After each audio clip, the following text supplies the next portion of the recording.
যারা 2025 এসএলএসটি 11-12 ইন্টারভিউতে ডাক পেলে না, তোমাদের জন্য কিন্তু গুড নিউজ আছে। মানে সেকেন্ড ফেজ বার হওয়ার সম্ভাবনা প্রবল। কেন?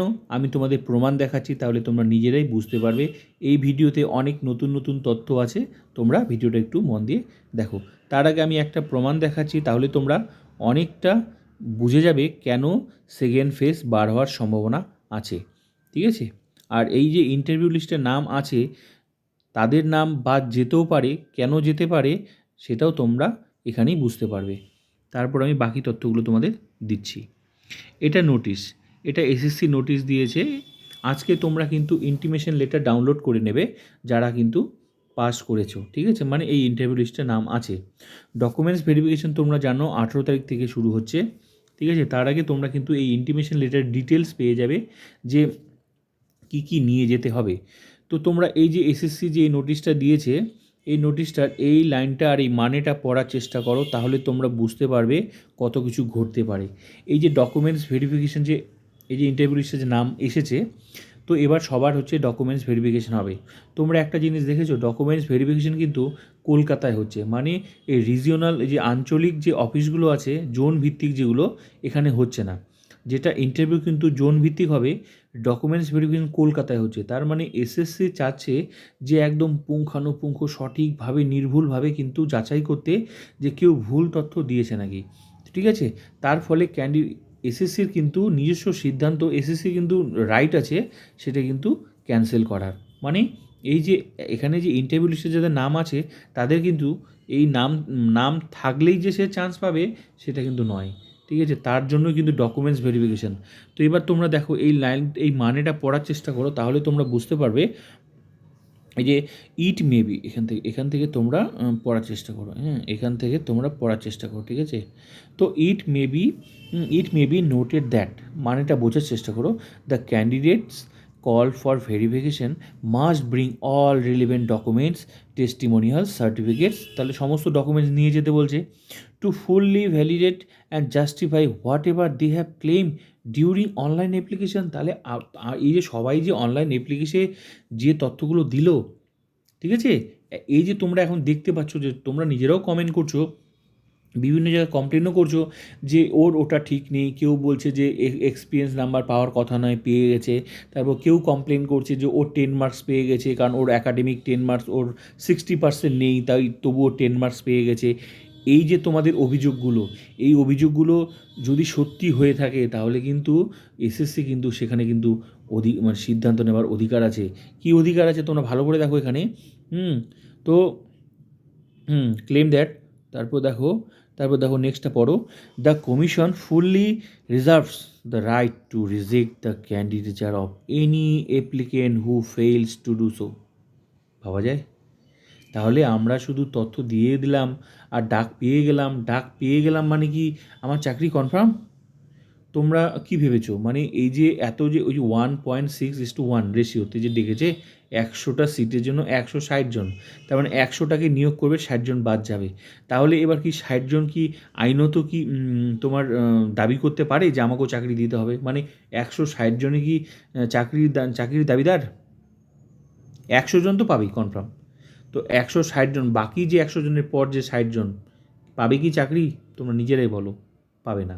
তাহলে সে কি আইনত দাবি করতে পারে? পারে না। তাহলে এই জিনিসটা বুঝতে হবে যে এখানে যেমন এই যে ইন্টারভিউ লিস্টে হয়েছে মানে কি চাকরি কনফার্ম? তাহলে কি সবার চাকরি কনফার্ম? তোমরা নিজেরা বোঝার চেষ্টা করো জিনিসটা। ইন্টারভিউতে ডাক পেলো মানে কি চাকরি কনফার্ম?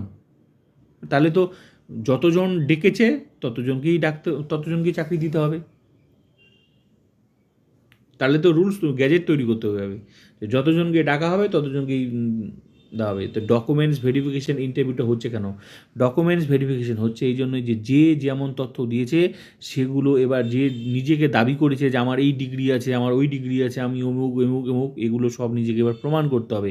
এসএসসি সেখানে চেক করবে নিজের হাতে, যাতে কোনো দুর্নীতি না হয়। নিজে চেক করবে, দেখে তারপর সিদ্ধান্ত নেবে এসএসসির উপর। তাহলে তোমরা ভাবো, কেউ যদি ভুল তথ্য দিয়েও থাকে যে ভুল তথ্য দিয়ে পার হয়ে যাব, সে কিন্তু পার হতে পারবে না।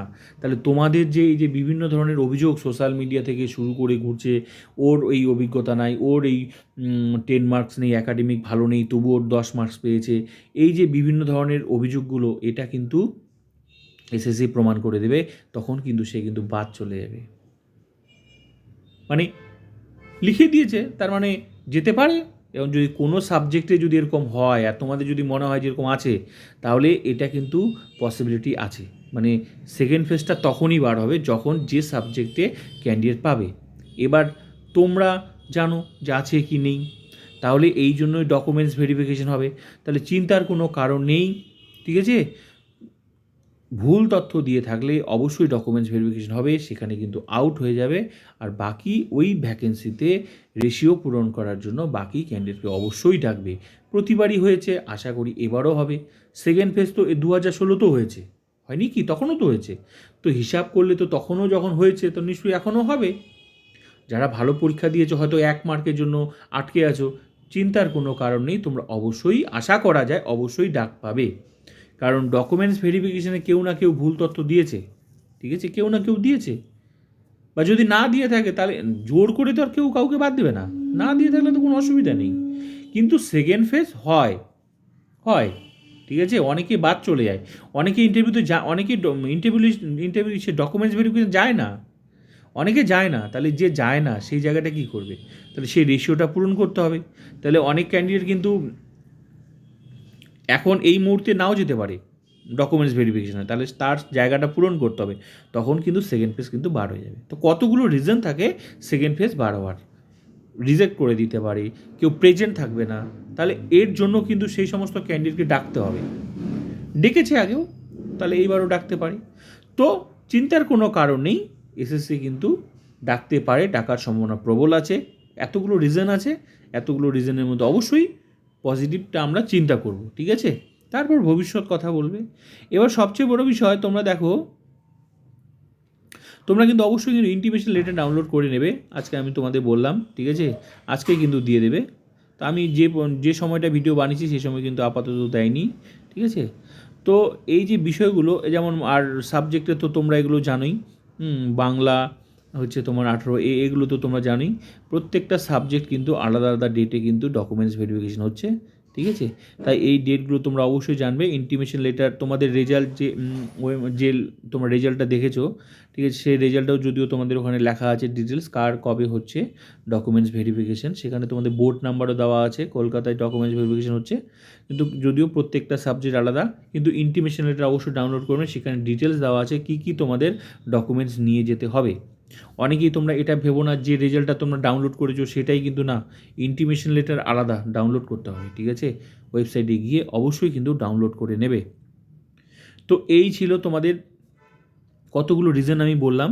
এই রিজনগুলোর জন্য কিন্তু অবশ্যই এর আগেও হয়েছে সেকেন্ড ফেজ, তো আশা করা যায় এবারও হবে। তোমাদের যে বিভিন্ন অভিযোগ সোশ্যাল মিডিয়াতে অনেকেই ভুল তথ্য দিয়েছে, তাহলে তোমাদের যখন অভিযোগ আছে, তাহলে নিশ্চয়ই সেকেন্ড ফেজ বাড়ার সম্ভাবনা আরও প্রবল, স্ট্রং।